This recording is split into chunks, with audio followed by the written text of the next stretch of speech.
Greetings and salutations, Internet citizens. This is Wolfphototech, and here we are with another delightful video. This time, I'm going to show off a little bit of this delightful deck, Weapons and Armor Deck for Pathfinder 2nd Edition by Paizo Publishing. And I'm really liking the fact that when I'm using my new camera, all I have to do is just open my hand like this, a little gauge goes, and it all of a sudden starts recording. Although it did throw me off because I accidentally left it on camera mode, and I had my hand open like this, it kept taking multiple photos back to back. But, okay. Alright. First and foremost, I believe this is the most common version of this package. Paizo I do have to warn you, Paizo, or Paizo, or Paizo, we got like 3 different pronunciations for the damn company's name. Has this horrible problem where they will post different versions of packaging, like preliminary designs for the packaging. And sometimes they will change packaging, or they'll change the covers of modules, or what they call adventure paths. This is a really annoying habit. Please stop doing this, Paizo. I'm serious.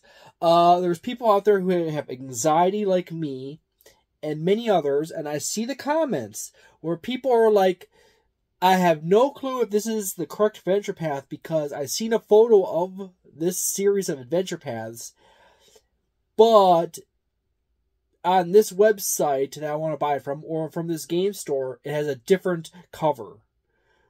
Please help. I'm serious, Paizo. You really want to be helpful to people who have special needs? Literally stop letting your artists change the cover all the time. I know one of the reasons why you guys change the cover all the time is because you got a lot of artists and they want to work, and it's the easiest way of spreading work around. But please stop doing that. It is a really serious issue. There is over 110 cards in this box. There happens to be 2 decks, or 2 sections. It contains a beautiful selection of items. As always, there is a OGL card in here. There's usually 1 to 2. And then there's a little information card in here. Because of the high resolution on my video camera now, you can actually probably read that entire card. It's covered under the OGL, so it's perfectly fine. That's the continued side. That's the back side of the card. But it gives you the various traits and different types of weapons. So, like, here's another example of it. It gives you a trait called Jousting. That's actually nice. And there's actually quite a few of these cards in here. And this is actually one of the awesome things about Paizo, is that, or Paizo, or Paizo. OGGM keeps calling it Paizo. There's also a little instruction card in here on actions as well. But anyways, the really nice things about Paizo is that all their cards are very information rich. You have a lot of traits.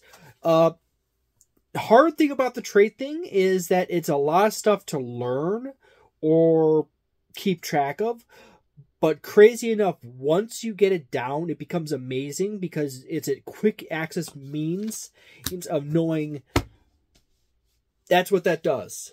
That's what Deadly D6 does. That's what Precision does. That's what Jousting does. That's what Backstabber does.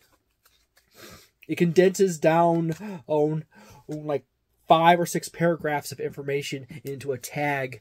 And again, all you have to do is just learn the tag and apply it to the item that the tag is related to.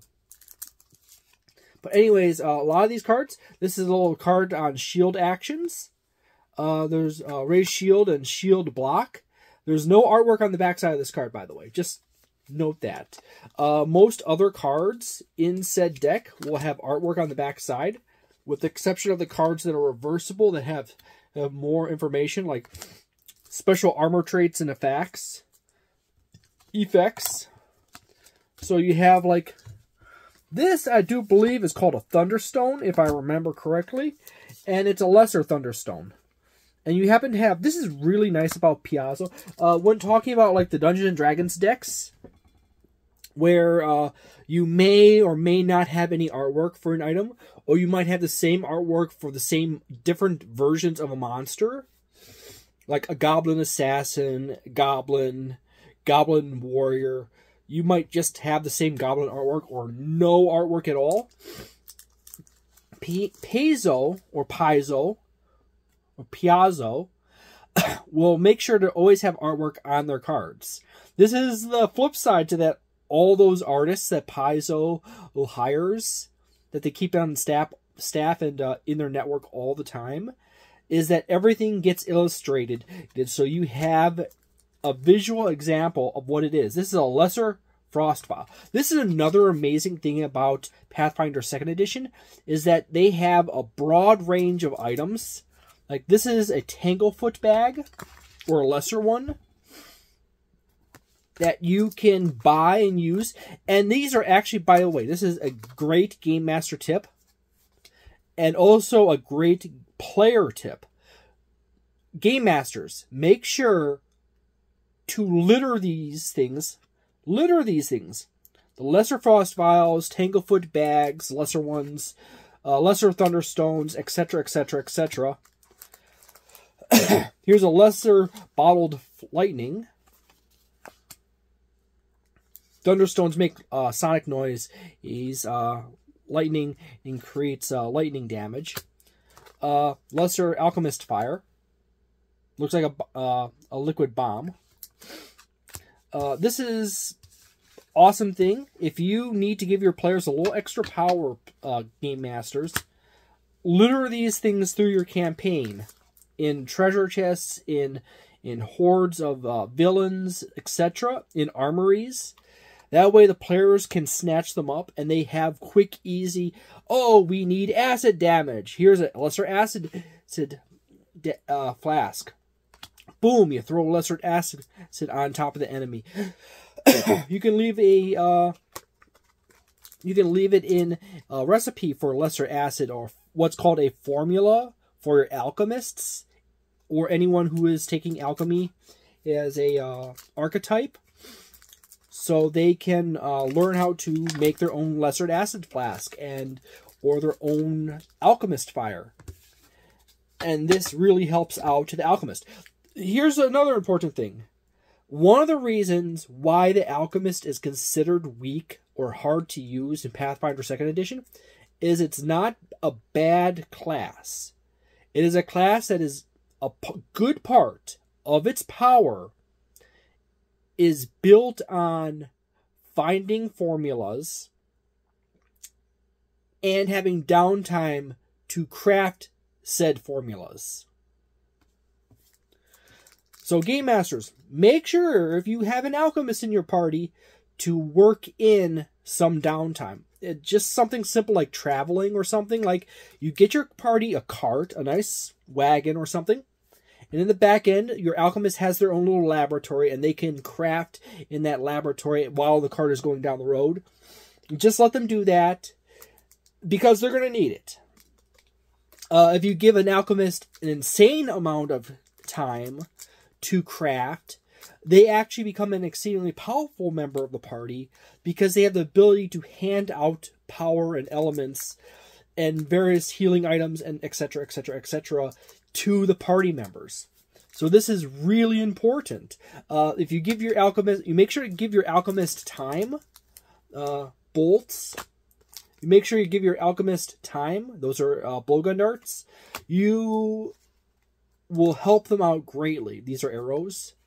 And on the back of the card, there is all the essential information for the arrows, the price and everything. In the process of doing research for my 5th edition replacement rule set, I was cross-referencing Pathfinder 2nd Edition, Dungeons & Dragons 5th Edition, and other fantasy TTRPGs. And I kind of found that Dungeons & Dragons 5th Edition, a lot of items like whips and caltrops and other stuff like that are more expensive comparatively to other TTRPGs, where in the case of Pathfinder 2nd Edition, a lot of stuff like arrows, alchemist fire, caltrops, ball bearings, nails, all that stuff is way cheaper. So there you go. As I said before, there's a nice whip. There is the information on the whip on the back side. And and there you go. You have a beautiful selection of items. This is called a war flail. That actually is a legitimate item.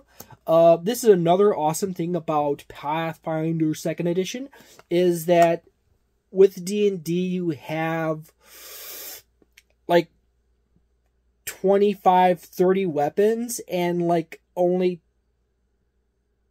10 are worth using most of the time, because the only real determining trait is like, are they simple or are they martial? Are they ranged or are they melee?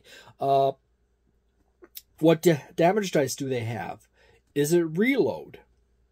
Okay, that's the most important thing. The price is the other thing, but that's it. In Pathfinder 2nd Edition, you have traits. You have a variety of character of other characteristics, like the fact that certain weapons, their damage die changes sizes, whether you crit or not, or they get an extra die on top of their regular die if you crit. So if you got a deadly D6 dice, if I remember correctly, I will make sure to find that trait before I actually talk about it, because you know what, it's annoying sometimes if you say something in a video and then you suddenly recall that it is the other way around. Say like the deadly D trait. On a critical hit, the weapon adds a weapon damage die of the listed size. Roll this after doubling the weapon's damage die. So yeah, I was thinking in the right direction. What happens is that if, say, you have a D6 weapon and you get a critical hit, you double the damage, you double the modifier, everything, and then you roll another D6 on top of that if it's a deadly D6 die. If it is the fatal trait, and it's a D6 weapon, and it will say fatal D8, the D6s of that D8, the D6s of that weapon become D8s.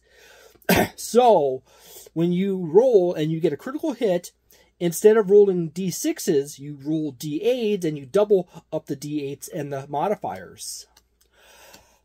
That's another neat thing about damage and weapons in Pathfinder. You got this awesome temple sword. It's a monk weapon. And in fact, if you see on the back at the very bottom, it says monk and trait. So it counts as a monastic weapon. Boop, boop, boop, right there. You got a star knife. You got a staff. You got spiked gauntlet. Spiked gauntlet is nice. Always have. You have spiked chains and so forth. And as I said, this is actually really nice. It's 106 cards. And they're all fairly well... They're very good quality cards overall for something that you hand out to players and stuff like that. They're not playing card quality cards, but they are... I mean playing card like... Well, Magic the Gathering is not playing quality cards. They're like Pokemon or Yu-Gi-Oh cardstock. They're not quite playing card quality cards, but they are actually pretty good compared to some other companies' reference cards. And as I said, there happens to be 2 of these decks in here, and there is somewhere in mid in here. It switches over from weapons, Elven Curved Blade, to you got some bows. So like Here's a good example, a bow. You see down there that it's a deadly D10. So if you notice up on top, it says a D6 of damage of piercing. When you roll it, it becomes you get a D10 out of that, and you get a critical. You got composite bows. There is also a side note that some things are a little more complicated. You got a nice variety of shields. Instead of just the standard shield in D&D and you just flavor it however you want, you got different shields with different characteristics. And you have different armors with many different characteristics. Unlike D&D 5th edition, armors actually have more than just simply whether they give you disadvantage on stealth and are heavy and or have requirements of or strength requirement. There's a lot more to them. Say like for the exact here's the breastplate for that. There's no special traits and so forth. But as you can see, there's a lot more factors that are going into it. It's a bulk of 2, so it's 2 bulk. You have a capacity of roughly 10 typically for most characters. You got a -5 speed penalty. So if you're wearing breastplate, you lose 5 off your speed. You got a check penalty, so you have a harder time achieving certain checks. And dexterity cap is +1, so the most dexterity you can gain is a +1 from your dexterity for your breastplate. And you have an AC bonus of +4. So if you have a dexterity of modifier of 1, or a dexterity let's make it easier. Dexterity modifier +2, and the AC bonus is a +4 for the breastplate. You only get a total of +5 because you can't get the full +2 from your modifier. This is forgetting to include the fact that your AC is a proficiency skill, and you get your level as well if you're proficient in heavy armor. So there you go. I do say, other than the annoying fact that Paizo or Paizo keeps changing the artwork of these boxes, or posting different artwork for different versions, or people posting different variations on the on various sales sites from like the concept art. That is my only complaint, really. These decks are awesome. Let me double check here. The price, the MSRP is $22.99. $22.99 is a little on the expense. Feels to be on the expensive side. But of course, the quality and the quantity of information is vastly higher than anything that Wizards of the Coast, Gale Force 9 puts out in their decks or any other companies. So you're paying for just pure, straight up, you're getting your money's worth in information on these cards. So there you go. I would probably, as I said, I'll probably put around 4 stars. The only reason it's not 5 stars is because the quality, the construction of the cards could be better. They're not bad construction for the cards. They're just decent. And the price feels a little high. Feels a little high for them. But then again, Paizo gives away the rules for free online. So if you want to go to Archives of Nethys or PF2EZ or go to Path Builder or Wanderer's Guide, you can literally get all this information for free. So this is literally the only way Paizo makes money, is when people do actually decide to pay for stuff like this. They don't have to pay for stuff like this. They don't have to pay for the core rule books. They don't have to pay for anything else. If all they want is the rules to play the game. This is how Paizo keeps people on staff at their place. Okay? So there you go. I would, in the case of new players and new game masters, I would definitely buy these cards straight up. I would buy the other cards too. Thank you very much for watching. I hope you have a delightful day, a nice night, a wonderful week, and a magnificent month. And see you next time.